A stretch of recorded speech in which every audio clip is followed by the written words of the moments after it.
Alright guys, welcome back to the Sawmill. Today's video is sponsored by Truebill, and more on that later. Let me show you guys what I'm working on. Alright friends, contrary to popular belief, we're not going to be doing this forever. I know the past few videos all you guys have been seeing are these walls, but today we're going to finish them up for now. I still got to decide on this OSB what I'm going to do. I don't think I'll put the T111 directly against it because I think it needs some framing underneath it. I'm not sure yet what I'm going to do on that. Need to ask Dad what his opinion is on it. But today, the first thing I want to get done is finish up this trim up here at the top. And I'm not going to run it all the way over to the other wall because, like I was saying, I'm not sure what I'm going to do over there. But we'll get this corner finished up. Then this wall is pretty much done as far as this side of the room goes. And we'll move on to something else. Finally. I'm tired of looking at them too, guys. I need to make a cut on the miter saw, and I'm going to show you all something here that's really going to bother some of you people. Watch this. So right there's my line. Got my tip marked. Looky there. I broke my lead. Anyways, here's my point to this. When I make a cut on a miter saw, I like to make a line all the way across right there. And every time I do that on this channel, it irritates people. They can't stand it when I do that, although it only takes me a couple of seconds to do it. They would rather me just put a tick right here on the corner and be done. But I like to make a straight line right there, and I can bring the miter saw down and verify it's right there on the line. That's just the way I do it. It's always comical to me, the things that people are bothered by on this channel, and that's one of them right there. They can't stand for me to make a straight line right there for a cut.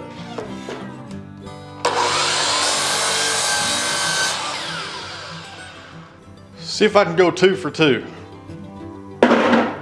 Hey, looky there, 2 for 2. Now, see how my measurement was. This is my corner piece. Very nice. Fits right in there. We'll install it with a couple of brad nails.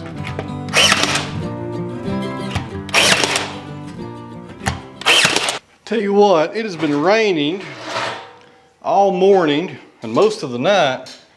The sun's coming out and the humidity is getting out of hand. Getting hot in here today.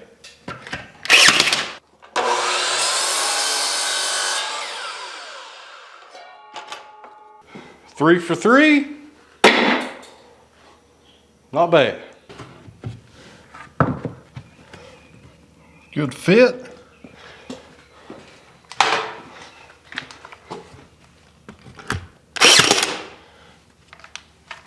Today's video is sponsored by our friends at Truebill. Guys, I've been building this woodworking shop here on this channel for the past 2 years.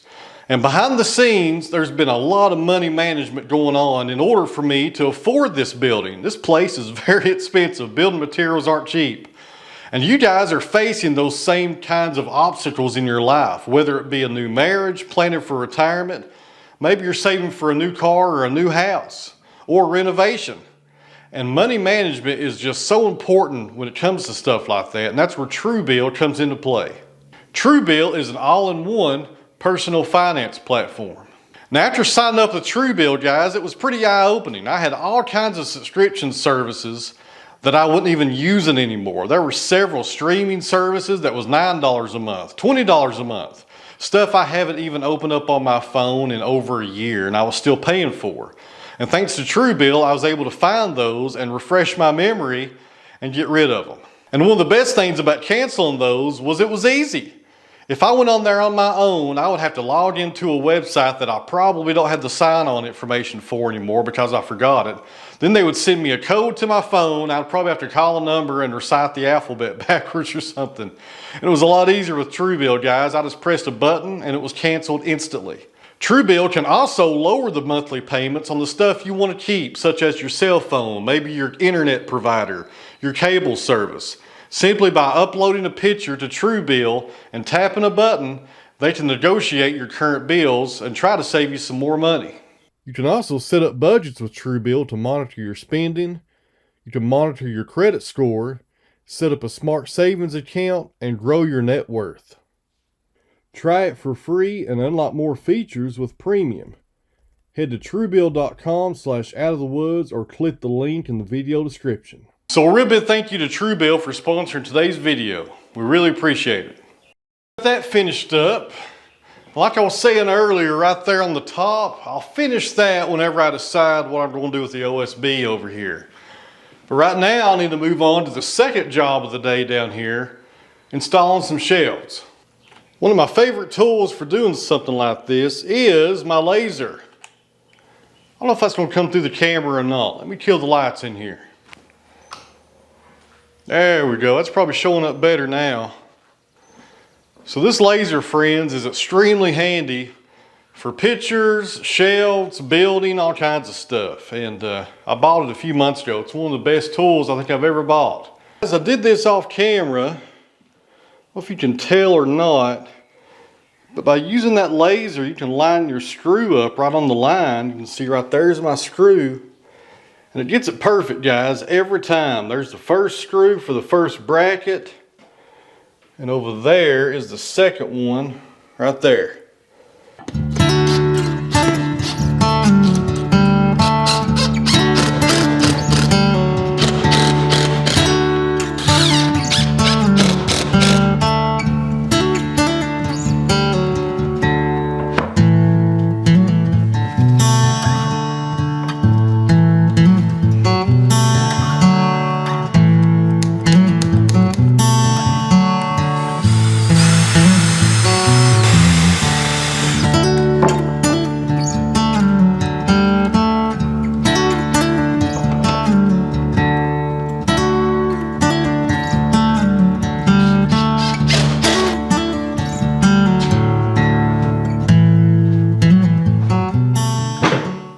Take too long.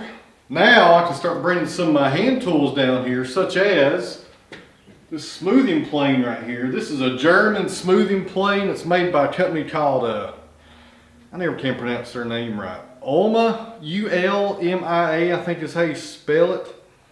But this is a German horn plane. It's a smoothing plane.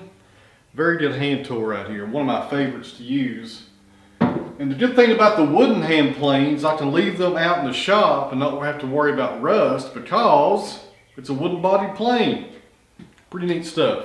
But now we're going to do something we've not done in a while, friends. We're going to do some milling, and not with the sawmill, with something else.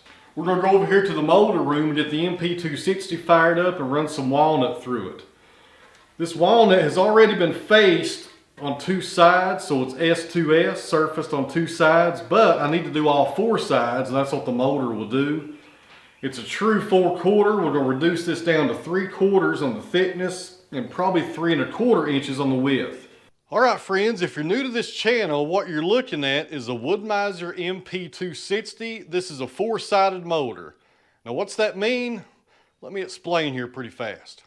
So this machine is pretty much a planer, but it planes your wood on all 4 sides. When the wood comes in, you have the bottom cutter head right there that does the bottom of the board. It then hits the first side cutter that does the side of the board. It then hits the other side cutter right here, which does the other side of the board. And then as it exits the machine, it passes under this helical cutter head, which surfaces the top of the board. Therefore, you get all 4 sides on one pass. This machine will do a lot more than that though, friends. I have different cutter heads for this. It will do shiplap, it will make flooring, it will make crown molding, all kinds of stuff. We've not even scratched the surface here on this channel on what this machine will do. It's a very good machine. It's a 220 volt machine. It's not 3-phase. They do have a larger one, the MP360. It is a 3-phase machine. It also has its own dust collector right there on the top of that little stand. And 4 hoses go to that, and then the main hose travels outside, and I dump my chips directly on the ground.